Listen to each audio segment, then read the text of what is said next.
Hollywood's golden age is often remembered for its polish, elegance, and tightly guarded secrets. But scratch beneath the surface and you'll find a much wilder story. One of risk-taking directors, forbidden films, and careers left in ruins.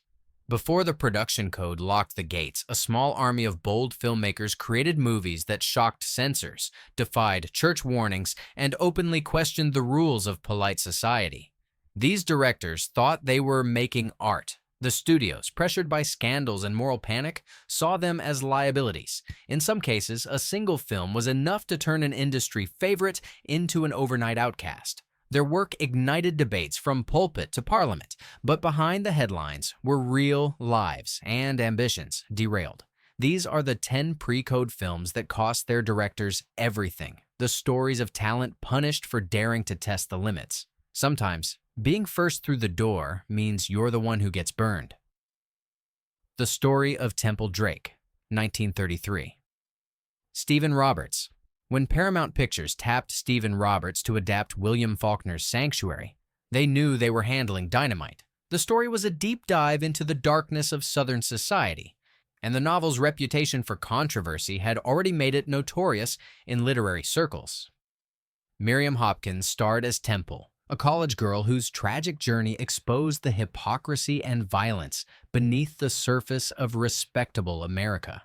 Roberts brought a raw, unflinching eye to the material, his camera lingering on details other directors would have sanitized, his scenes pulsing with psychological tension. But it was precisely this honesty that triggered an avalanche of outrage. Church groups, especially the newly powerful Catholic Legion of Decency, wasted no time labeling the film corrupting, and campaigns erupted across the country to have it pulled from screens. The backlash went all the way to Congress, where film executives were grilled about their responsibilities to public morals. In places like Pennsylvania and New York, local censorship boards refused permits altogether, turning the movie into a symbol of everything Hollywood's critics feared. For Stephen Roberts, the fallout was devastating. Once considered a rising studio talent, he found himself blacklisted from the major lots. Phone calls stopped. Contracts evaporated. While Roberts kept working on minor projects, his mainstream career never recovered. The message was clear. If you direct something too real, too raw, or too challenging for the censor's comfort, you might find yourself on the outside, looking in.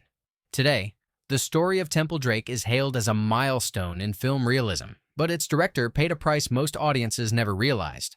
Ecstasy, 1933. Gustaf Machhati. Czechoslovakian director Gustaf Machhati could never have guessed that his small poetic film would ignite an international scandal, or cost him his American dreams. Ecstasy, starring a then-unknown Hedy Lamarr, tells the story of Ava, a young woman trapped in a loveless marriage, searching for happiness in a world defined by silence and longing. Its famous lakeside scene and its honest, understated approach to human vulnerability created headlines around the world. But in America, the reaction was swift and brutal. Church leaders condemned the film from the pulpit. The Catholic Legion of Decency labeled it dangerous to faith and decency.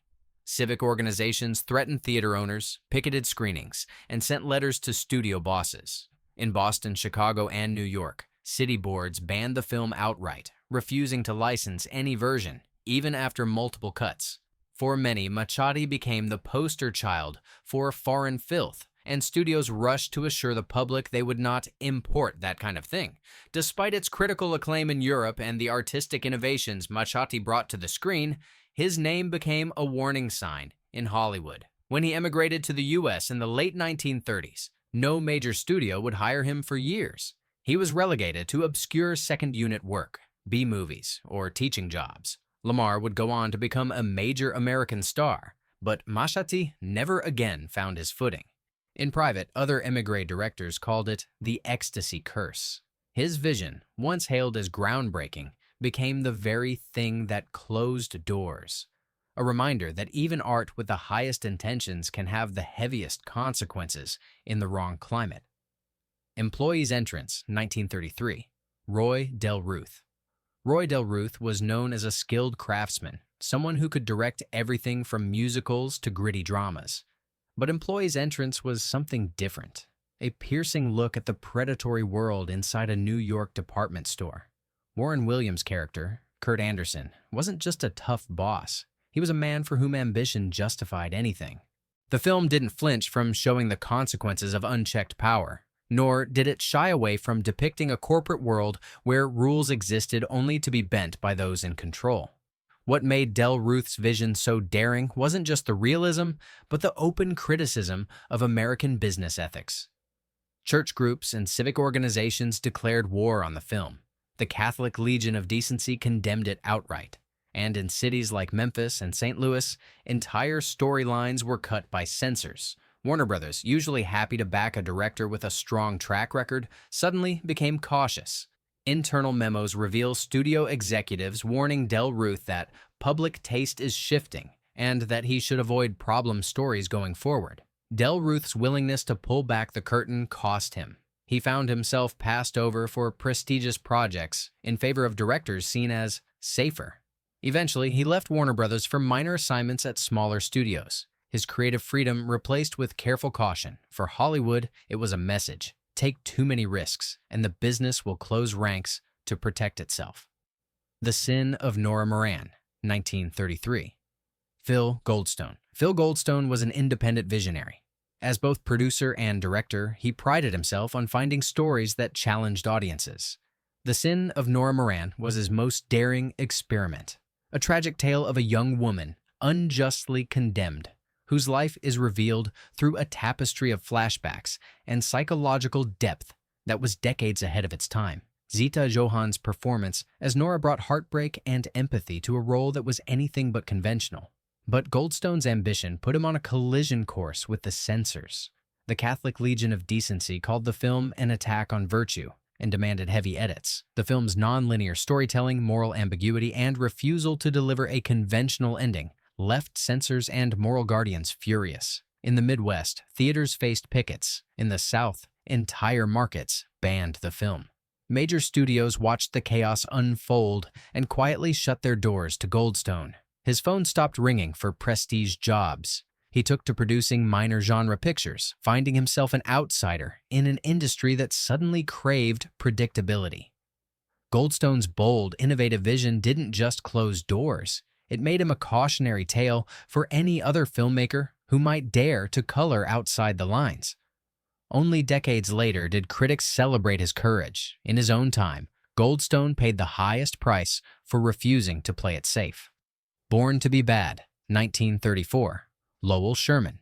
Lel Sherman was riding high after a string of studio successes, but his decision to direct Born to be Bad turned out to be the turning point that cost him his career.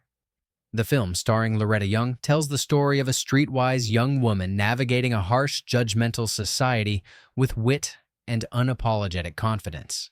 Instead of punishing its heroine, the film treats her resilience and resourcefulness as assets, which was a bold move for the time. Censors bristled at Sherman's irreverent approach. Religious leaders condemned the film, and local boards in several cities ordered large chunks removed. Studio heads began to view Sherman as a risk, worrying that his next project could draw even more heat in a post-code world. Born to be Bad became an emblem of pre-code defiance, but its director found himself increasingly isolated. Even before his untimely death in late 1934, Sherman's opportunities dried up, with studios quietly steering clear of his uncompromising style. What's left is a film that stands as a testament to Sherman's willingness to trust his instincts, and as a cautionary tale about the cost of artistic integrity when the winds of censorship are blowing. Search for Beauty, 1934. Earl C. Kenton. Earl C. Kenton had made his name directing popular comedies and horror films, but Search for Beauty put him in the crosshairs of the censors. The movie, marketed as a tale of health and athleticism, was essentially an excuse for elaborate group exercise routines, poolside pageantry, and playful humor that edged right up to the line. Starring Buster Crabbe and Ida Lupino, the film's parade of athletic young bodies and irreverent tone was more than enough to upset religious and civic leaders. The Catholic Legion of Decency led the charge, branding the film unfit for the screen and rallying parishioners to boycott theaters. Local censorship boards in the Midwest and South ordered entire sequences removed, while some cities banned the film outright. Kenton's association with controversy soon made him a pariah for major studio assignments.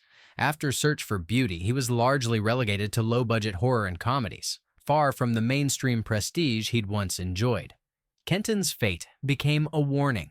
In a Hollywood obsessed with reputation, even a single hit that crossed the line could be enough to close the doors for good. Search for Beauty endures as a cheerful, cheeky reminder of what Hollywood risked in its wildest days, and of the very real consequences for those behind the camera. Midnight Mary, 1933, William A. Wellman. William A. Wellman was a director who built his career on grit and realism, tackling tough subjects with unblinking honesty. Midnight Mary told the story of Mary Martin, a young woman shaped by hardship, forced into desperate choices, and ultimately fighting for her dignity against a world stacked against her. Loretta Young's layered performance gave Mary an intelligence and humanity rarely seen on screen. But Wellman's no-holds-barred direction and his refusal to give audiences a happy ending made the film a magnet for criticism. The Catholic Legion of Decency issued a scathing condemnation, calling the film corrupting and dangerous.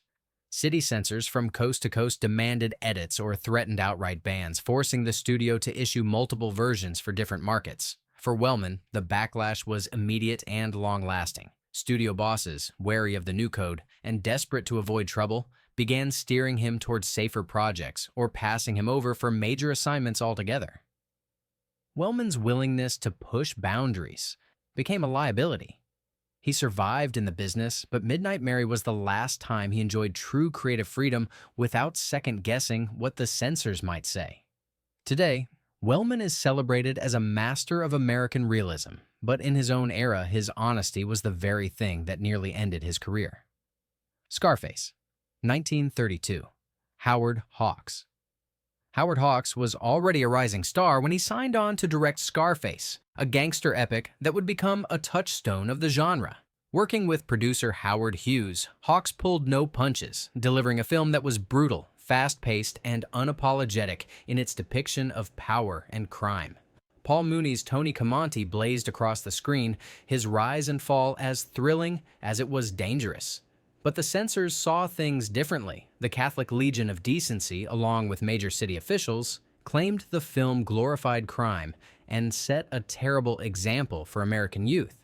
Censors demanded that Hawks add moral disclaimers, alternate endings, and reshoots to make the film palatable.